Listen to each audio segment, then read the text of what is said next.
मराठ्यांच्या इतिहासातील दक्षिणेचे का अभेद्य दुर्ग किल्ले वेल्लोर, त्याचे पाठीराखे 3 ज्याची नावे आजही मराठ्यांचे प्रभुत्व दर्शवतात, असे किल्ले साजरा, किल्ले गोजरा आणि किल्ले लाजरा.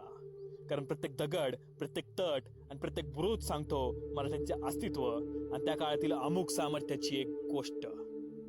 आज आपण भेट देणार आहोत त्यातीलच एक असा हा तोच किल्ला आहे जिथे आजही लोक पाऊल ठेवायला घाबरतात. पण एकेकाळी याच किल्ल्याच्या बळावरती छत्रपती शिवाजी महाराजांनी बुद्धी, धैर्य, शौर्य आणि योजनेच्या जोरावरती दक्षिणेचे एक अभेद्य दुर्ग अगदी सहज जिंकला होता. याचा आपण शक्तीपेक्षा युक्तिश्रेष्ठ म्हणले तर काही वावगे ठरणार नाही. चला आज आपण उलगडूया या किल्ल्याच्या भिंतींमध्ये दडलेलं ते रहस्य आणि पुन्हा अनुभवूया त्या काळातील गरजणाऱ्या मराठ्यांचा तो जयघोष. किल्ले गोजरा, दक्षिणेचा एक वीर दुर्ग.